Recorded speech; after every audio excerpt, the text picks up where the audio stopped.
Hey my friend, pedal board tip today on how you can take your delay pedal and turn it into a modulation pedal. I'm gonna do it with the Strymon Timeline, but you can do it with many other types of delays. I've done it with the El Capistan in the past, and any multifunction delay can be good for this. You only need independent control on the speed and the depth of the modulation. So of course you need modulation controls on your delay pedal for it to work.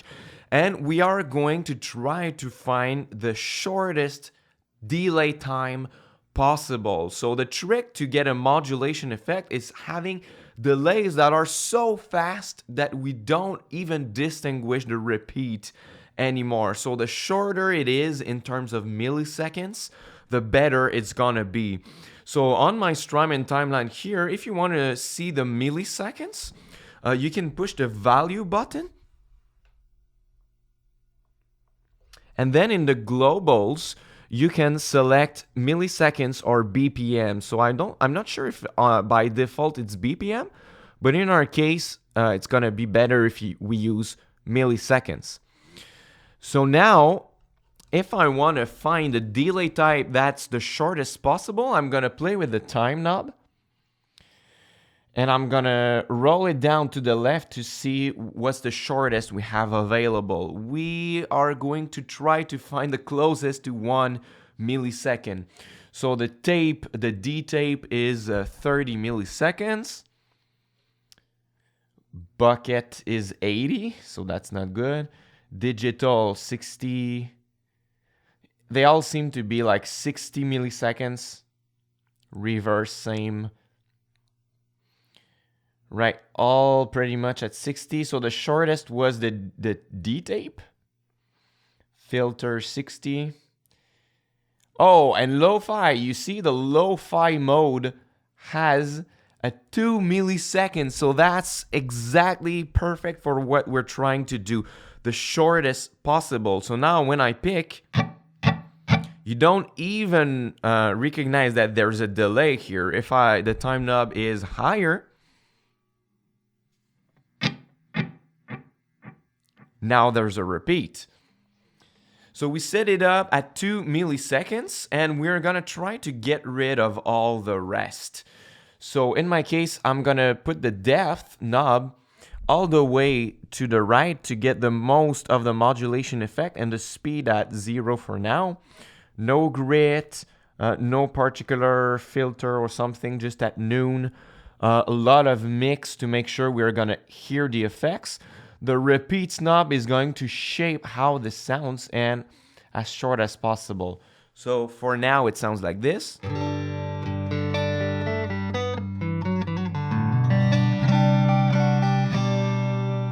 And the reason it is like this, because if you push the value button, and you have the sample size, which is okay. The bits, which now is 24 bits, but it could have been crushed because it's the LoFi delay. But 24 bits is perfect for us right now. And then the mix is what's important. So D is the dry signal, and the more we go up, the more we're going to hear how the LoFi works. Like this, right? We want to get rid of that completely.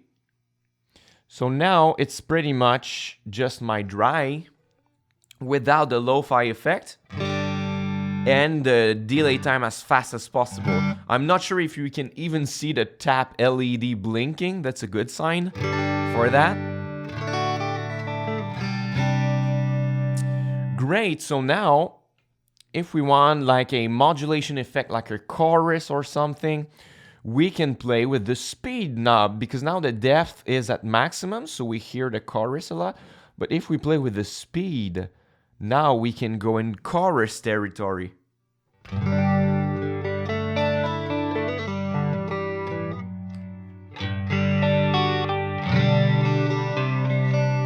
So without it,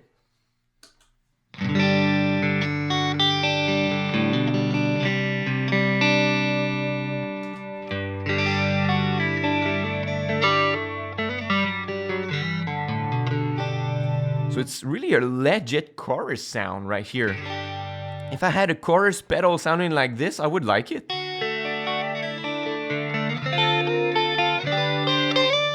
And you can really shape the tone by playing with the speed knob, the repeats knob, and the time knob. So we could try some longer milliseconds of times. Let's say 50, that's gonna change the tone. So now we have like a multi-chorus.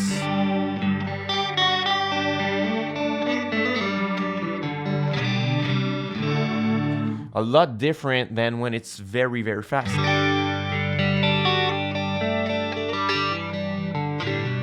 This one is more subtle, but at 50, that's beautiful.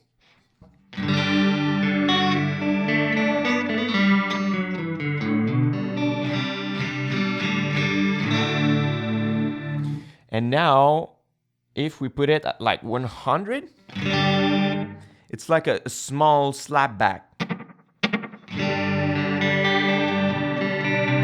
So that's pretty much the limit for your chorus sound. So it's really up to you. 50 and 2 are two different tones that I really like. For now, let's put it at 20. And then you can play with the speed. So if it's faster, it's like more like a vibrato if it's faster now. If we play with the mix, maybe that's gonna sound better. It's a little bit like my Strymon Ola, which you don't see, but I have a vibrato like this. We could try to recreate it. So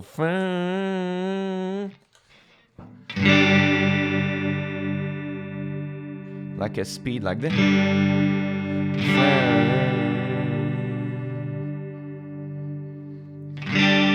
Still sounds like a chorus a little bit, but if we play with the repeats and maybe more mix a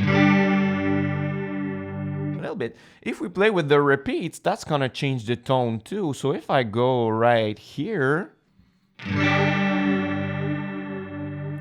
it sounds almost like a flanger. If I put it back at 2 milliseconds, like this, that's totally a flanger, right?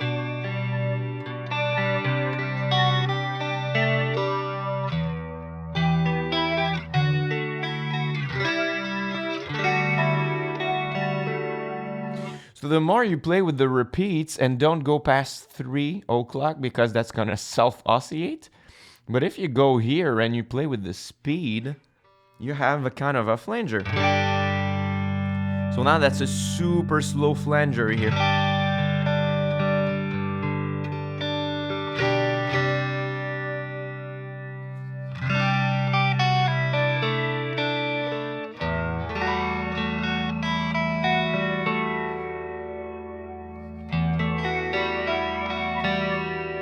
And if you want to go back to chorus territory, you back off on the repeats a little bit, and then it's back to chorus. And then, like I said, you can play with the time if you want a different tone. And for flangers, it's more like this.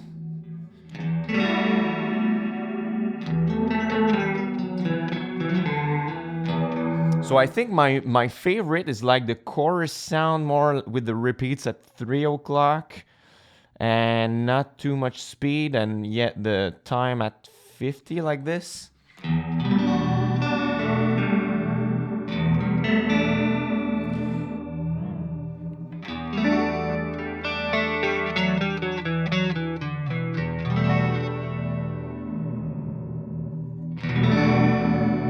Really, really cool. So pretty much any delay pedal that you have that can have very, very fast delay times and have separate control over the speed and depth of the modulation, you can kind of play with it. So like I said, the speed and the depth, the repeats and the time knob and how they interact with each other is gonna make something really, really cool. And it's nice that in the timeline, most of the delays are 60 milliseconds for the fastest, but we have the LoFi mode, which is like, I didn't know it at first, that the LoFi mode mode allowed such fast delay time. So it's really something really cool to experiment. So I had a video on the timeline too where you could have a kind of simulated reverb sound with the timeline. So if you have a pedal like this, you have delays with many different modes. You could simulate a reverb, you could simulate a chorus or a flanger now, or even some kind of vibrato effect, and you have a looper, which is really cool and has some functions I don't even have in my big looper. So I love the timeline. So many things are possible with it. And I hope you will use this little trick to maybe remove some modulation pedals on your pedal board. All right, thank you very much for watching. And like always, if you want to go further and learn more about pedals and ambient guitar, I have a free guide that's called 5 Tips for Successful Ambient Guitar Songs. So if you really like carving your tones and playing and looping with yourself with ethereal sounds and modulated signals and reverbs and delays, my guide will help you write your own songs and have a lot of clarity while you play. So you can click on the first link in the description box to download my free guide and have some really good tips on how to create your own ambient songs. So thanks a lot for watching, and until next time, au revoir.